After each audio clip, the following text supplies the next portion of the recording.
Hello to everyone watching. My name is Robert Baines. I am the president of the NATO Association of Canada. That's a charitable nonprofit dedicated to informing Canadians about the value of security and the importance of NATO. Security is something that most Canadians do not have to think of on a day-to-day basis. That's great, obviously. Many thousands, millions of people fought in the Second World War and died and suffered so that we could enjoy the peace and security of this day we enjoy now. The NATO Association is really geared towards making sure Canadians don't forget that they do have to remember, that they consider it, that the rules-based order that we enjoy today is not something that happened by accident, nor does it happen without effort. It needs to be maintained, it needs to be tweaked, it needs to be course corrected every day, and each Canadian needs to be aware of that. So how does the NATO Association inform that and help to achieve that goal? Well, we continually have discussions with our diplomatic partners around the world, different Canadian diplomats, military leaders, politicians who come and tell us about the work of NATO and the rules-based international order. Today, of course, we have Her Excellency, the High Commissioner of Australia, who will be introduced in just a few minutes. But we're absolutely thrilled to talk about NATO's many links around the world and how that can help make us more secure, and how Canada can really push itself into the world and to aid in that, the building of more security and peace around the globe. To take us through this, I'm happy to introduce Eric Jackson and Adwet Sharma, two of our outstanding program editors at the NATO Association of Canada. Eric, Adwet, why don't you take it away and introduce the High Commissioner? Thank you so much, Robert. And hello, everyone, and welcome to our series of events where we have conversations with our diplomatic allies from around the world and really have an understanding of the future of both the North Atlantic cooperation as well as Indo-Pacific cooperation with the Australian High Commissioner here today. My name is Eric Jackson. I am the program editor for NATO in Canada, the NATO Association, as well as the ambassador coordinator for our ambassador speaking series. We are a non-for-profit organization that aims to educate Canadians the importance and the value of peace and security in the world. And my name is Adwet Sharma. I'm also a program editor for the Security and Economy Program and ambassador coordinator alongside Eric at the NATO Association. We are honored to be joined today by Her Excellency Natasha Smith, the High Commissioner of Australia to Canada. Thank you so much for joining us today, High Commissioner. My pleasure. Perfect. So before we get into our conversation, I want to make sure the audience is aware of who High Commissioner Natasha Smith is. So I'll briefly read her bio and we can get into our conversation. So Ms. Smith took up her appointment as High Commissioner of Australia to Canada in February 2018. Ms. Smith is a senior career officer with the Department of Foreign Affairs and Trade, DFAT for short. Ms. Smith has served overseas as First Secretary in Indonesia and Counsellor at the Australian Mission to the United Nations in New York. Ms. Smith's career in DFAT and previously the Australian Agency for International Development, AusAID, or AusAID, spans over 25 years and has included a broad range of policy, program, and corporate roles in Australia and overseas. This has included leading the Afghanistan and Pakistan workforce strategy and security and humanitarian response branches. She was also a member of the task force charged with overseeing the major change process to integrate AusAID and DFAT into a single department. Ms. Smith is also one of DFAT's inaugural lesbian, gay, bisexual, transgender, and intersex champions. After that wonderful introduction, High Commissioner, we invite you to begin with your opening remarks and then before I pass off to my colleague Adwet to begin our conversation. Great, thank you very much, Eric. Before getting started, I would like to begin by acknowledging that I'm joining you today from the unceded territory of the Algonquin people, and I pay my respects to their elders past, present, and emerging. And it's a particularly important week for us in making that acknowledgement because it's also NAIDOC week in Australia, which is a very important week where we learn about and celebrate our Indigenous Australians and our Indigenous history and culture. Thank you so much for inviting me for this discussion. It's great have the opportunity to speak firstly about the incredibly strong relationship between Australia and Canada, but also the importance of the Indo-Pacific region. And I have to say I've had the enormous privilege of being High Commissioner here now for 3.5 years. And as I was mentioning before we got started, I'm coming towards the end of my tour. So a good moment to perhaps be for reflecting back on not just the relationship, but what we've achieved together, but what's coming and how that will influence the Australia-Canada relationship. It may be stating the bleeding obvious, but the similarities and closeness of Australia and Canada are just so many and so varied. Both big, beautiful countries with rich natural history, but geographically dispersed populations and some very remote communities. I've had the privilege of actually being up to the north here to visit some of those. Socioeconomically, we're very similar. Resource-rich trading nations, similar standards of living, and I'd like to think lifestyles that pretty much everybody else in the world envies. Both multicultural societies and both very much see our diversity as part of our strength. Both federations, and for better or worse, we understand federal-provincial relationships like perhaps no other partner in the world. We share values as modern liberal democracies, of course, and probably as, if not more like-minded than many of our other partners. An enormous network of people-to-people links and connections that you stumble over. I did a trip home last year, and not last year, sorry, the year before, only to discover a Canadian ice hockey coach at in my hometown, and a big Senator's flag on the wall at the rink. So the connections are from the sublime to the ridiculous, perhaps, but they are many. We also share, of course, our Commonwealth history, but I actually think as if not more important, is our long, deep and rich Indigenous histories. And as a result of perhaps the combination of both that Commonwealth and Indigenous history, we share many challenges that combination of history has brought to us. And that's also a deep area of connection for us, and an area where we have lots to do together. In terms of how long we've had diplomatic relations, 81 years. Last year, our 80th birthday celebrations of the High Commissions was a little thwarted by COVID, but our first High Commissioners arrived respectively in Ottawa and Canberra in 1940, having made the decision in both governments to do so in 1939 on the eve of World War II. But we were pipped by our trade colleagues who beat us by some 45 years to establishing relations, because the first trade commissioner from Canada arrived in Sydney in 1895. So our trade colleagues always like to point that out, that 80 years is nothing. So I just wanted to go through that just to kind of, I think sometimes we don't think about how close we are because of how far away we are. But I think something that really summed it up for me, Goldie Hyder, the president of the Business Council of Canada, was in Australia last February at our Australia-Canada Economic Leadership Forum. And I've heard him reflect on this on the visit a number of times, and he says that he's never travelled so far only to feel like he was at home. And I like to think that kind of sums us up. So there is so much that connects us.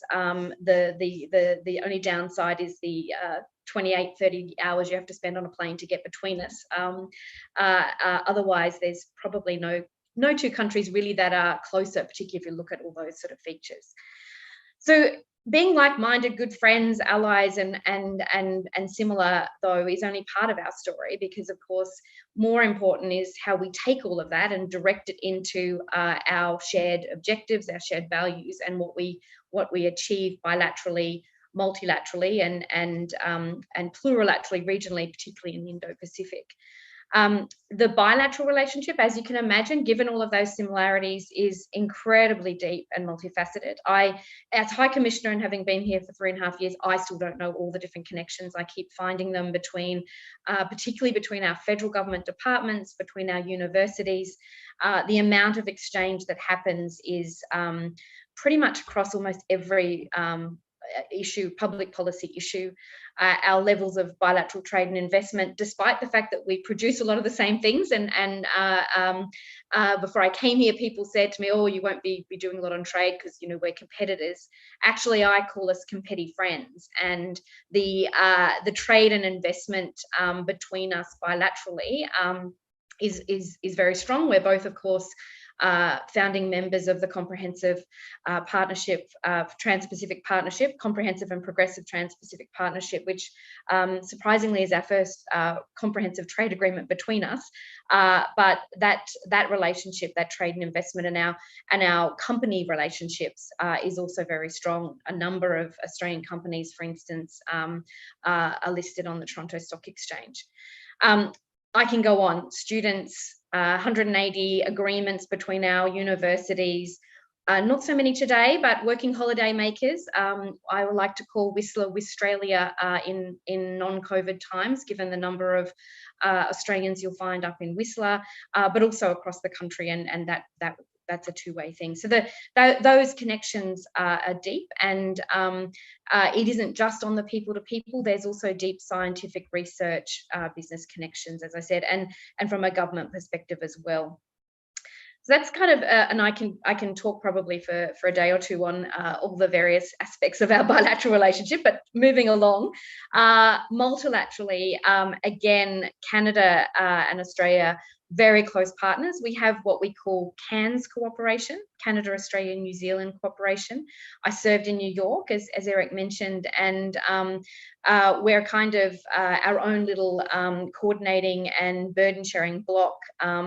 And that just is a sign of how like-minded and how similar our objectives and worldview is, I think, in the multilateral system. We know, of course, that multilateral system, the institutions are experiencing unprecedented strain at the moment. You know, lots happening in terms of shifts in global power, technological disruption, complex security, health and economic challenges. But that all makes it all the more important that Canada and Australia and others stand up for our values and bring our influence to bear on those institutions. And we do so often and across almost all facets of the multilateral system. We're strong proponents of the open rules-based global system, one that's going to support peace, prosperity, and the aspirations of all sovereign nations. And again, there's everything from our very close work together on reform of the WTO, particularly through the Ottawa Group, which Canada has led, through to work together in the Human Rights Council. The list goes on and on. There is so much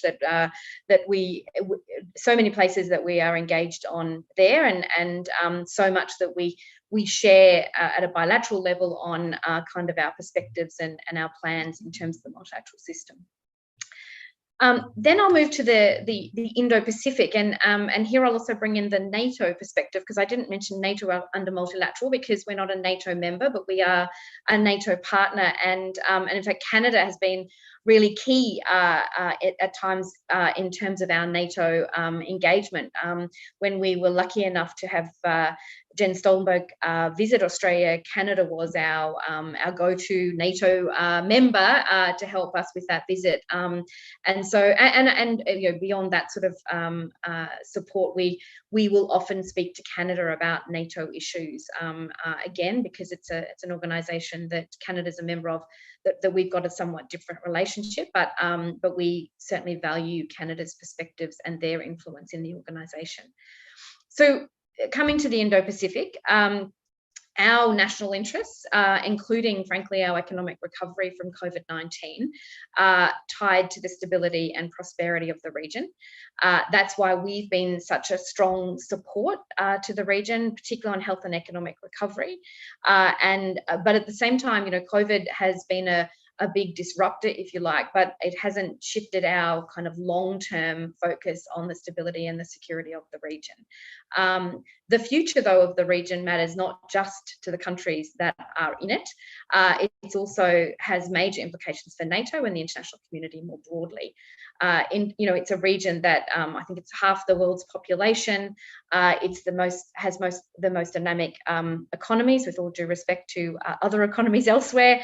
But also also is seeing, a lot play out there in terms of geostrategic competition. And it's in the Indo-Pacific that international laws, which enshrine issues like freedom of navigation, critical to global trade, are being directly challenged. It's where norms against the use of force and coercion to resolve disputes and the University of Human Rights, norms championed by many NATO members, are also under pressure. And it's where the economic impacts of COVID have rendered many states more vulnerable to internal stability as well as to external factors and inducements. So a lot going on in the region, but also a lot, and that's in terms of the challenges, but also really the engine of growth and an incredibly dynamic region. And even how COVID's played out has been quite different across the region. And if you look at which economies are registering growth this year and how that recovery will happen, it'll be different across the region. But there's certainly some countries in the region who are doing very well and are going to be, if you like, out the other side of this very quickly, and will be helping drive broader economic recovery in the region. So our vision for the region is an open, inclusive and resilient region, which is underpinned by rules, norms and respect for sovereignty. And I think that's an area that, again, the like-mindedness with Canada is very, very clear, and like-mindedness, I think, with many of the NATO members and a number of other of our partners. But because of that, there's obviously a lot that we not only have in common with Canada, but a lot of issues that we can work very closely with Canada on, as well as a range of other key partners, both in the region who live there, as well as those outside the region, but are taking much more of a focus. And we've seen the EU, we've seen the UK, France, Germany, all developing Indo-Pacific strategies, calling it something different perhaps, but are fundamentally Indo-Pacific strategies. And I think that just underscores the importance of the region and the importance of the various partners that we have in the region. But I would say that for us, our partnerships with the UK, with Germany, others, the EU are important, but the partnerships with our neighbours in the region, be it Indonesia, Vietnam, India, Japan, Korea, are also incredibly important to what we're trying to achieve in the region. And also, I would say too, the centrality of ASEAN as a part of the rules-based order, and really ASEAN does sit at the heart of what we see for the region as well. So in terms of Canada and the Indo-Pacific, I think in our earlier discussion, Eric, I pointed out that it was kind of part of our discussion. You were kind of talking about Canada almost outside the region, and I have to say that's absolutely not how we see it. And I know, particularly for NATO members, you look east because that's towards Europe and the majority of NATO members. But to the west, Canada is absolutely a member of the Indo-Pacific, and we've been really pleased with the amount of engagement we've been able to have, not just with our very good contacts and colleagues in the government, but with a range of others. And I do find, back in the days when we could travel, going out to Vancouver really insightful, because out there you don't have to remind people that Canada is a part of our region. I do joke sometimes the Rockies are a bit high and sometimes they're hard to see over, but that is very much the case. And I know in terms of how Canada approaches their place in the world, but also their place in the region, it's very much as part of the region, and that's exactly how we see them, and see them as an important partner for us there as well.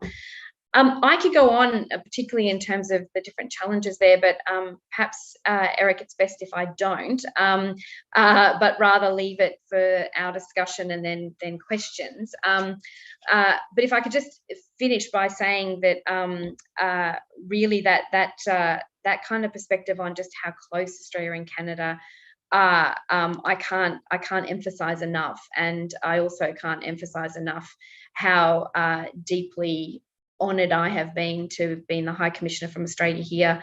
The welcome that we got, the friends that we have, the incredibly good working relationship across not just government but so many other sectors has been fantastic. And I think that's not because of me. That's because of just how important we are to each other and how close we are.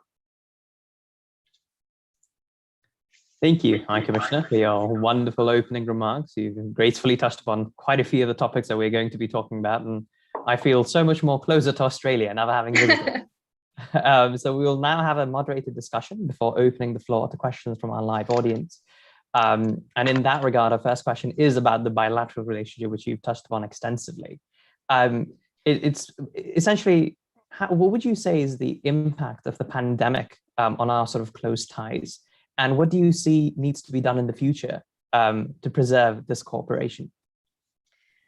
I think actually the pandemic has brought us closer, and in fact I describe it as I like to look for silver linings, and one of the genuine silver linings of COVID has been that it has brought us closer, and that's been partly because with so much going on that was so unprecedented, so new for all of us, you know, you look for friends who are going through, that have a similar context, going through similar issues, to kind of test things out, find out what they're doing, share what you're doing, kind of thing. And that's exactly what happened. And as I said, in terms of the various touch points across certainly our governments, I would never even pretend to understand or know about all the different points, but I can tell you that it was happening in terms of health, it was happening in terms of finance, it's happened on Indigenous affairs, and I think it stepped up during COVID, partly out of necessity and a desire to genuinely learn from each other and kind of nut out issues together, but also because people suddenly realised they were engaging with you know, the people who used to sit in the office next door virtually. So suddenly, you know, we didn't have to wait till someone had a week or two to be able to come out here for a couple of days, because you need a week or two to come for a couple of days. But they could do it like that. And so I think it actually made, suddenly there was the mental block of getting to Canada was gone, and it was happening a lot more freely. And that I think is a real positive. In terms of keeping that going, I don't think we'll turn back. I mean, it will of course shift gears, and it already has, in terms of, you know, the sort of engagement we're having now versus what was happening in March and April, May last year. But that's a shifting of the gears, not a shifting away, I think, of the sort of engagement we've had. No, certainly, and that's a great sort of transition over to the next question. In terms of these, like, dealing with these, the global rise and these global threats, particularly the pandemic, but also this overarching threat of climate change, what would you say is the best way forward for countries like Canada and Australia to work together in addressing these rising concerns together? I think we already do. Like, of course, the scale of the challenge, if you like, the speeding up of some of the trends we were seeing, and I think they were trends that we knew were there, but perhaps have sped up over the course of the last 18 months. So I think we've already got a strong base of working together and of trying to tackle those issues. I think there's, I mean, things like supply chains and resilience of those sorts of issues, I think have focused the minds about not by any means trying to produce everything at home, because, you know, I don't think not Canada nor Australia would be even contemplating that. We're proudly trading nations, and that's not going to change. But I think it has focused the minds on trusted suppliers and how do our supply chains look, and how well do some of our multilateral organisations work. They're important, but that doesn't mean they're infallible, and that there's not ways that they need to be continued to be improved and supported. So I think that's what we're kind of, that's what I think is going to be important going forward. And again, I think we've seen sort of some different ways of working, and some of that's worked well, and some of that, you know, I'm hoping certainly that we will see a shift back to in person, because I certainly believe diplomacy is a contact sport, there's lots we have done and can do virtually, but there's so much more that we can achieve when we're able to actually do the face-to-face and in-person stuff. I think that's a very good point. The sort of shift back to normalcy transcends all levels, not even diplomacy, but really that's what we all want. And so the next question really is to do with the Indo-Pacific region as well. So over the last 4 years, we've seen sort of a variance in US leadership on the global stage. And the question is about, how do you think this has affected the Indo-Pacific region? And in particular, do you think if it has impacted Australia and Canada's relationship, if at all? Yeah, I suppose I'd be more inclined to be looking forward, and would kind of point to the fact that the Biden administration has made very clear their focus on the Indo-Pacific region, which we absolutely welcome. The US, no matter who's in power, still has an incredibly important role to play in the region, and even if that shifts around a bit, that has always been the case and always will be the case. I think perhaps what if you like, what do you call it, a variation in US leadership, perhaps what it's reminded us is that we can't rely on one player, no matter how big or powerful they are. And I don't think that we did, but it was a good reminder not to. But that we needed to look at coalitions, partnerships between a range of countries, and some of that is middle powers kind of working more together, but also looking at more diverse, what we call kind of plurilateral groupings as well, and that that we needed to continue to encourage US engagement because of how important they are, but that there are many other partners that have important roles to play in the region, and that we needed to think a bit differently about that. I think from a trade perspective, and this is less for us, but perhaps more for Canada, that sense of the importance of trade diversification, which I think was perhaps already there, but really, I had some sympathy for Canadian companies that have been, making a good living trading to the south, and suddenly there was some uncertainty there.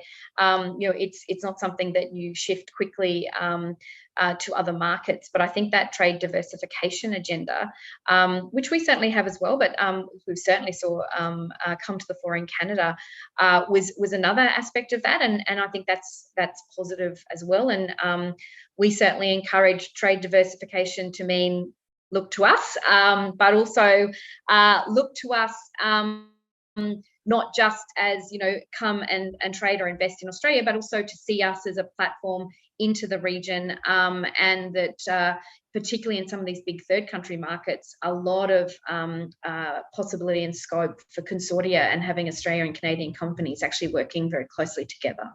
So I think it's had those sorts of impacts certainly, but I think it's been very clear from the Biden administration, even in just the sort of 6 months that we've had, their focus on the region, and that's something we really, really do welcome, as I'm sure Canada does. Very good points. And one thing I really liked what you said there about diversification, making sure we don't overly rely on one particular nation to solve these issues, because many of these issues require multilateral support and multilateral cooperation, and not within just nations, but within organizations and alliances, and particularly with any country, there is going to be an overlap in organizations and alliances. Like, for example, Australia shares membership with Canada in organizations such as the OECD, the Commonwealth, the Asia-Pacific Economic Cooperation. However, there's also organizations where we're not shared membership. We aren't in the exact same organization. So a question we have for you is, how does Australia navigate these different memberships with these different alliances, with these different organizations? How does Australia navigate these memberships that sometimes come with competing agendas? I think, well, firstly, to go to just, I suppose, some of the premise of your question there around us being members of many groups, but not all the same, and that's absolutely true. I don't think you'd want us in the organisation La Francophonie. You certainly wouldn't want me and my French abilities. So we are in different groups for different reasons, and I think that's fine. And in fact, in some ways, one of the things that we can do together bilaterally is actually share what we're seeing and what we're hearing and doing in different organisations where we're not members. We're not both members, but and then there's others where, like the G7, where we've been lucky enough to be G7 partners and invited to the last two G7. So that's been a kind of different role that we've played. I don't know that the different organisations that we're members of necessarily have competing or contradictory objectives. But if there are spots of rub, I think the way we would approach it is that if we're always coming to whatever table we're at with a very clear-eyed view of our national interests, of our values, of our objectives, and particularly, when it comes to the region. But, we talk about open, inclusive and resilient, underpinned by rules and norms and respect for sovereignty. And that is very central to our vision for the region, but actually it's pretty central to our vision for pretty much the whole world. So I actually think what's important is not, that if there are some contradictions there, we work with them and we engage with the different partners at different fora, but always with that kind of clear knowing ourselves and what we want has been a really important part of that. But I would say that I don't think there are necessarily, it may look on the face of it, if you look at the membership of the organisations, that, they must be competing, must be different. But I don't think they are. RCEP, for instance, is very much in line with an awful lot of the other free trade agreements and economic groupings that we're part of. But we also, where perhaps things aren't, we're obviously members of some of these organisations with countries that don't share exactly all our values and perspectives, and then that's where we try to influence at the table, but also listen and be influenced by, to some degree, to find solutions for whichever organisation and whatever objectives the kind of forum or grouping has. That's a very good point. I think as you mentioned, the rules-based international order, because of its sort of global, cornerstones, eliminates sort of these competing agendas, like you said. And in that regard, I think that's something that we're always trying to learn here at home. In times of peace, those who are dedicated to this very rule of the rules-based international order, how can we reaffirm that we're willing to stand up multilateralism, and how can we grow the support from our citizens for problems that seem a world away? A perennial challenge, I think, for any of us that work internationally, and one that's probably become more acute given the domestic challenges, particularly through COVID. And I think that's not just a peace and security issue. I've spent a lot of my career in the development space, and it's a challenge there. If I had $1 for every time I had someone, particularly outside of Canberra, say to me, "Oh, well, charity begins at home," I'd be a rich person. I'd probably just retire and not have to keep doing this. But firstly, I don't believe it's charity when we do it at home or when we do it overseas. But if I kind of set that to one side, trying to explain that charity begins but doesn't have to end at home is really important. And I think that's perhaps a bit harder to have that simple catchphrase for peace and security, for defence, and even for foreign affairs. If you think it's hard to explain why peace and security, defence or development work is important, foreign policy and diplomacy is often seen in a very amorphous way, and is even harder to say, well, don't you just go to cocktail parties? So how do you explain what you do and why it's important? And I think, ironically, COVID is helping that, because actually we've got ways we can demonstrate in a very real-time way what we do and why we do it. But it is a constant challenge, that kind of how do we demonstrate? We say that our prosperity and stability is inextricably linked to the region and the prosperity and stability in the region. Well, that's nice government speak, but how do you translate that for people? And I think that's something we always have to be thinking about and challenging ourselves with. So how does this?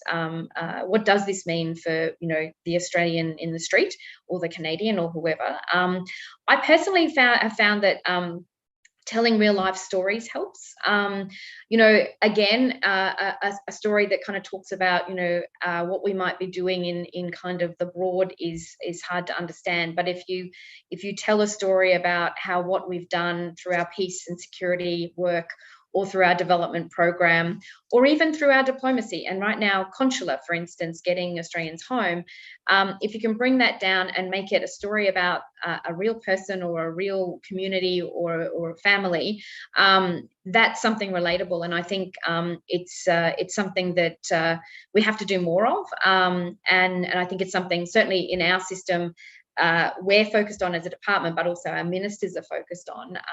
How do they explain to the public and to the electorate what it is we do and why it's important. So I don't know that I've got an answer for you there, but I do think it is something we have to, because if we're going to keep, and as you've seen more and more populism rising around the world, it's going to be even harder in some ways, and so it makes the challenge more important for us to rise to. Certainly, it's really important that we continue to have these conversations, we continue to listen to people and connect in ways in which we can move forward. I just want to say this has been a fantastic conversation. We're almost done with our sort of moderated portion, because we want to turn soon to our live audience questions. We've had a number of phenomenal questions coming in, and I would encourage our live audience to keep asking those questions, and we'll be sure to try to get to as many as possible. Just a few final questions just to sort of wrap up our discussion here. And it's important to sort of mention some of the bigger sort of issues within the Indo-Pacific region, and specifically just to get your impression on China specifically. And we've seen a given rise in their presence within the Indo-Pacific region. And I was wondering, how can Australia, Canada, and the rest of sort of NATO work together to support stability in the region, and also work together with China to ensure a peaceful Indo-Pacific, and what can be done more to ensure there is stability in the region? Again, I think well, from our perspective, it's about being very clear on our vision, if you like, and I won't repeat it again, but resilient, open, rules-based, etc., and engaging other partners in the region on that as well. And I mentioned before ASEAN. I mean, ASEAN has their own Indo-Pacific outlook, so they are also focused on thinking about this not as a collection of bilateral relationships, but as a region, and the regional dynamics that are in play there. I think from our perspective, we value the focus and the increased high-level dialogue between NATO and Indo-Pacific partners, and I think there's we've welcomed. I think there was a communique only last month that really articulated more of a global approach to security and stability, which actually brought China and the Indo-Pacific, as well as kind of challenges affecting the Euro-Atlantic, into play. And so I think that updating of, if you like, the foundational strategic concepts of NATO are really important, because I think that then lays the foundation for the sort of engagement that NATO can and should have in the region. I would say that has to come from a perspective of understanding the region. It isn't take the approach in another region and just transplant it into the Indo-Pacific.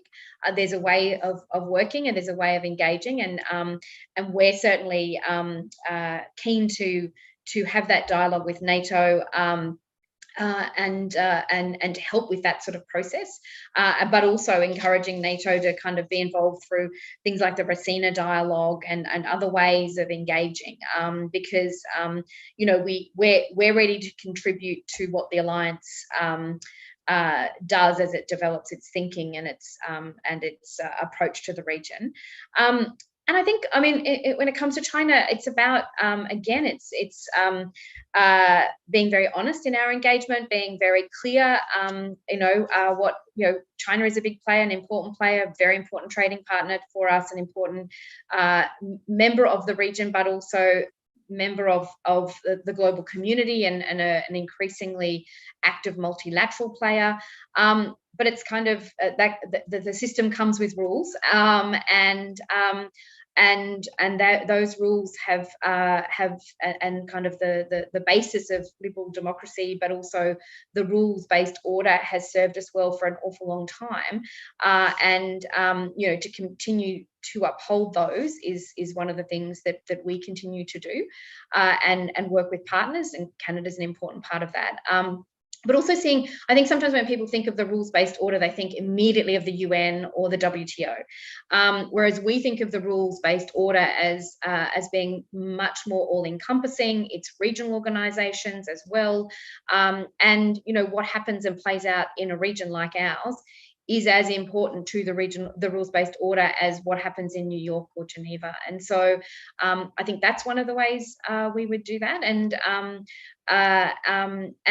supporting other countries in the region. I mean, it's not just about what we want and our prosperity and stability, because we can't have prosperity and stability without the region having it. So it's also about supporting our partners and standing up for our values, but also our sovereignty and the sovereignty of others in the region, and you know, making sure that they have support and know that there are other partners in the region that would stand with them.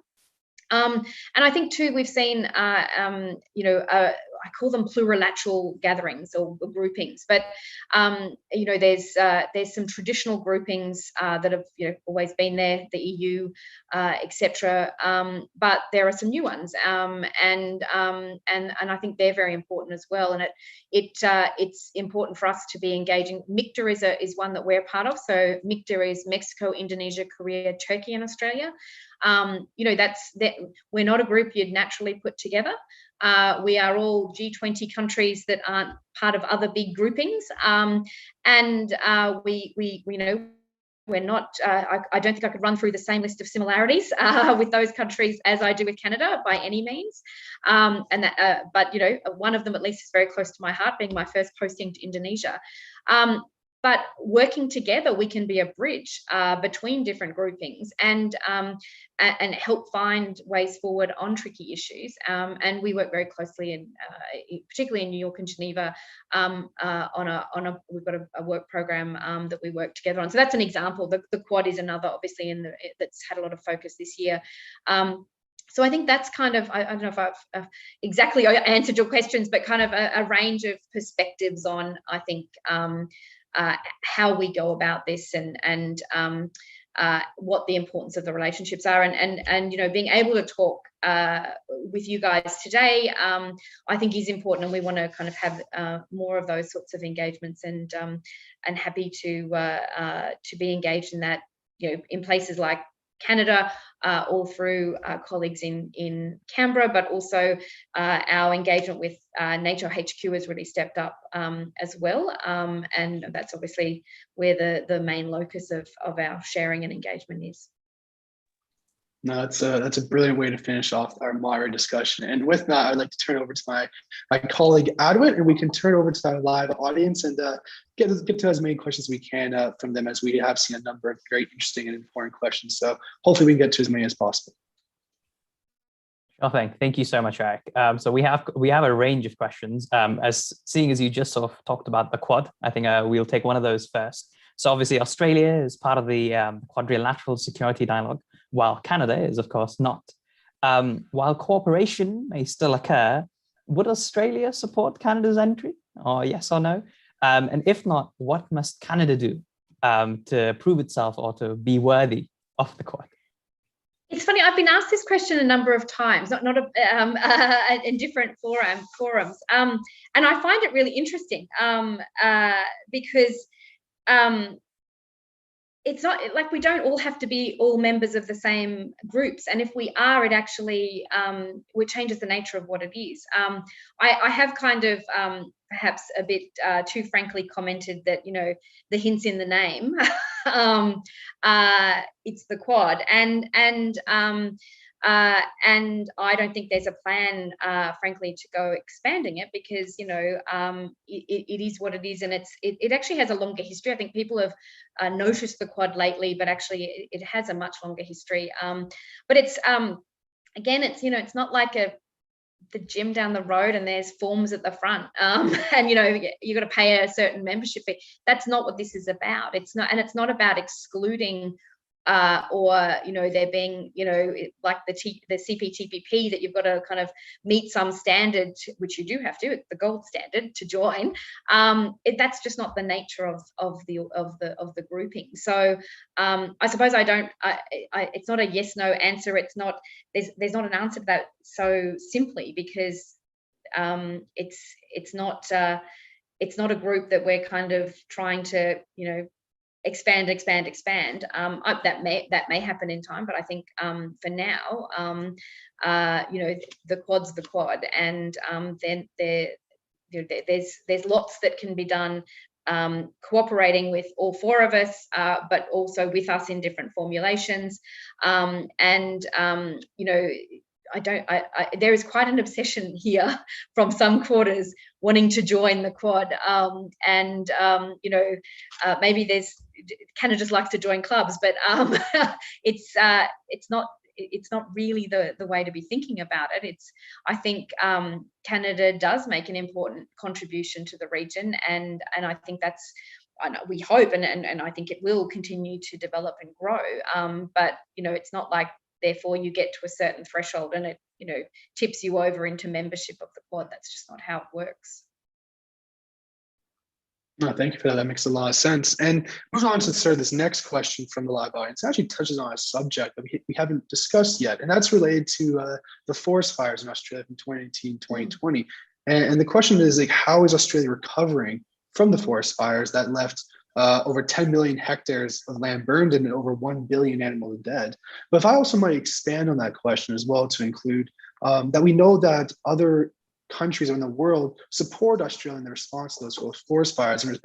For example, Canada provided a lot of firefighters to support the response to those fires. So in relation to that, what lessons can we then learn as well from response to natural disasters such as these forest fires or pandemics in international cooperation? But of course, we also want to hear how Australia is recovering from these forest fires. Yeah, thank you. And can I take the opportunity? I've done this a number of times, but to again, just very deeply thank not just all the forest firefighters who went out to Australia, and it was actually the longest deployment the Canadian Forest Fire Service did has ever done. I'm going to embarrass myself and forget the numbers, but there an incredible number of people went out. In fact, we just had citations from the New South Wales government, which was one of the key states affected, presented to a number of the people who went out to Australia. But even beyond that as well, I was, it feels so long ago now, I was in Toronto at Australia Day, end of January last year, and there were fundraisers, there were people knitting little pouches for wildlife. There was just an outpouring of concern and support, and that was very much felt and deeply appreciated in Australia. In terms of the recovery, friends have actually been showing photos of kind of just how quickly the bush in Australia has regenerated. Now, there are scars that will be there for a long time, but there was also very quickly new shoots, partly because we also had some heavy rains and flooding that came through not very long after. We sort of is the way in Australia in terms of the extremes of those natural phenomenon for us. But there's been a big rebuilding program run by the federal government, like an almost like a task force or organisation was set up to do that. So there's been a lot of work there, a lot of government support for rebuilding of communities and businesses. Now, hit again, unfortunately, by COVID meant that these communities, particularly a number of them, really rely on tourism. And of course, no sooner had we got through the fires that the pandemic hit, and international tourism dried up, but also for a period there, so did local tourism. So that was a really big double whammy. So there was a huge campaign of holiday at home and how people could support those communities. So there's work that's happened there. So it's multifaceted in terms of the different, recovery programs, be it for wildlife, be it for the bushland, be it for the communities that lost so much. So, and it doesn't happen overnight.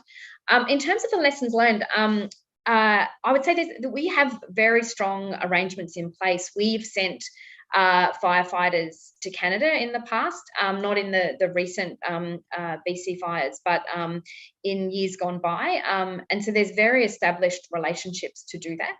And I think that's stood us in good stead. There was a lot of discussion about the water bombers and how we could do better kind of coordination and sharing there.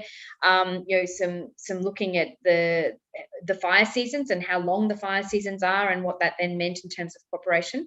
But I think it was New Zealand. Well, we had support coming from a range of countries, but there are established processes in place for sharing, certainly between Australia and Canada, and I'm pretty sure also with the US and with New Zealand.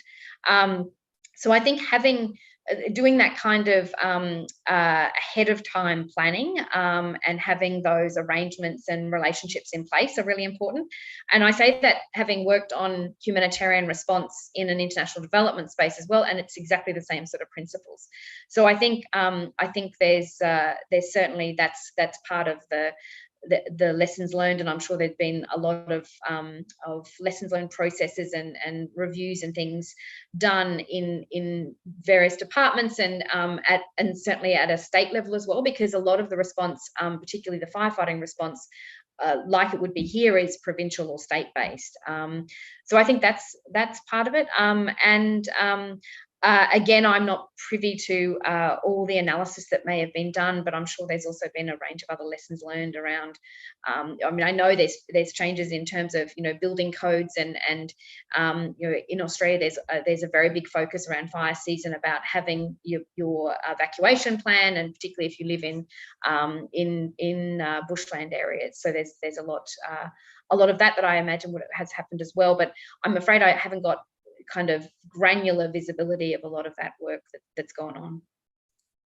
No, certainly, it's great to see these sort of robust protocols in place, which I'm sure must have mitigated the situation.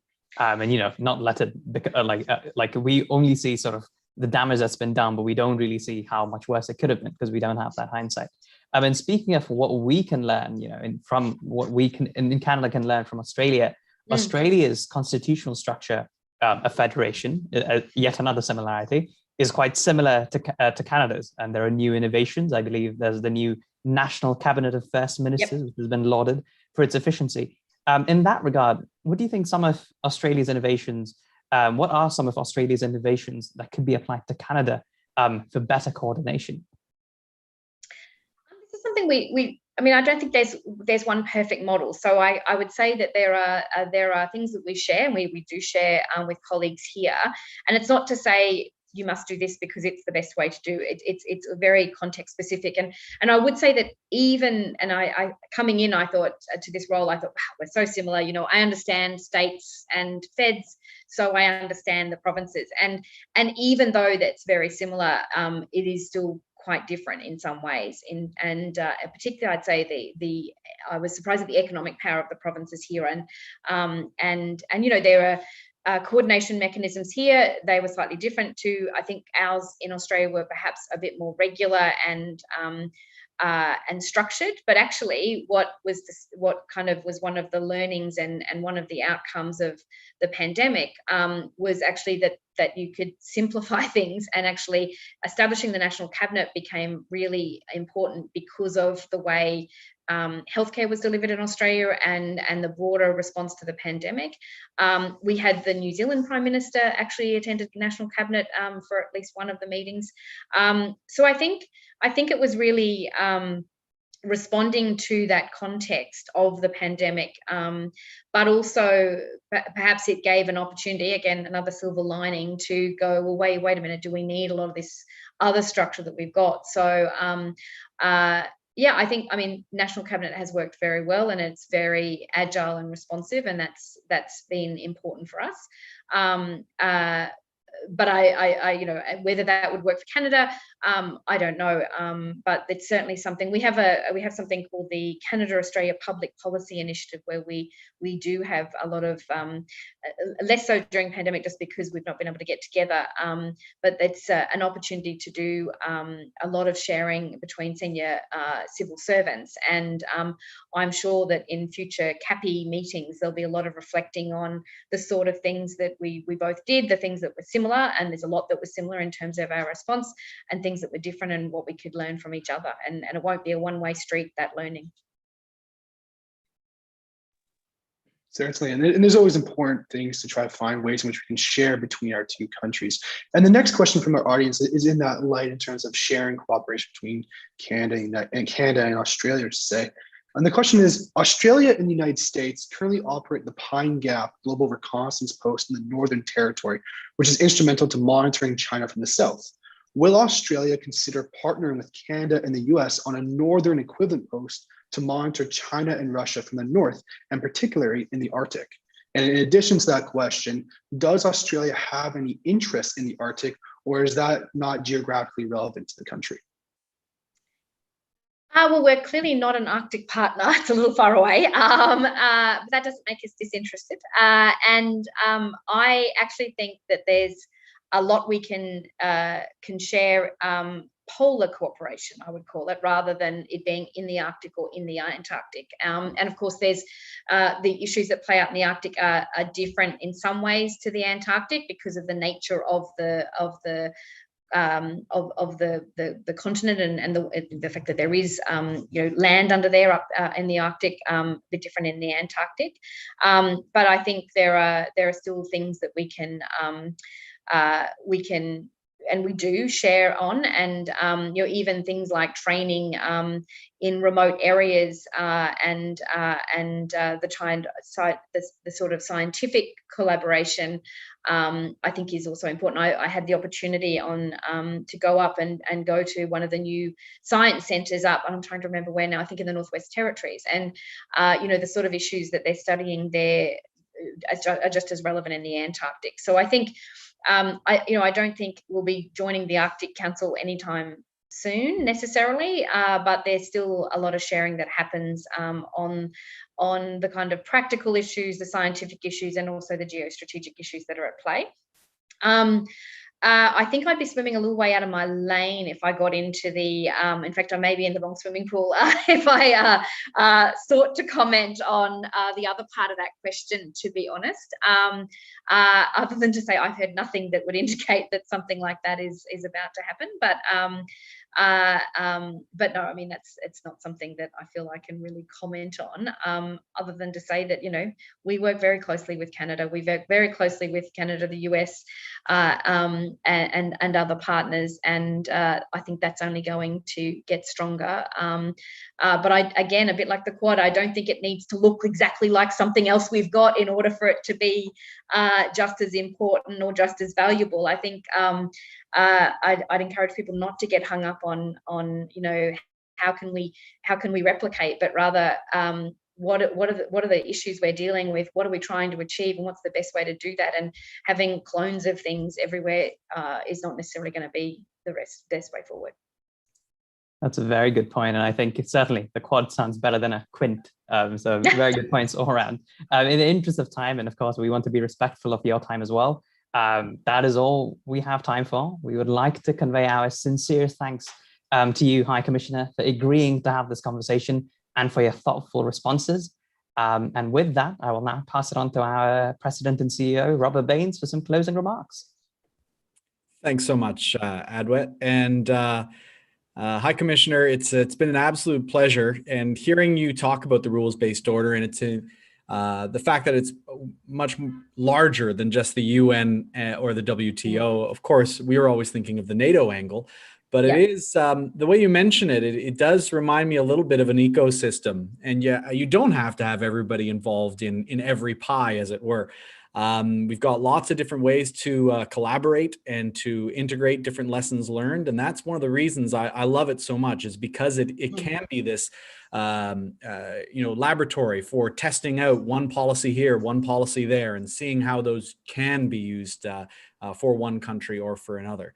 That being said, who knows what NATO will look like in the future? And having more Pacific members and more collaboration, if not full membership in the Pacific, I think could be something that we could see in the future. So thanks so much for joining us. And I hope you have a wonderful time when you return to Australia in the fall, and wish you all the best in your continued efforts to ensure that diplomacy goes on in a very strong and successful way in the future. Thanks very much, Robert, and to Eric and Advent as well. It's been a pleasure joining you, and I hope you'll invite my successor to join you at some point in the future as well. I have no doubt. Well, cheers, High Commissioner. It's been a pleasure. Thank you. Bye. Bye-bye.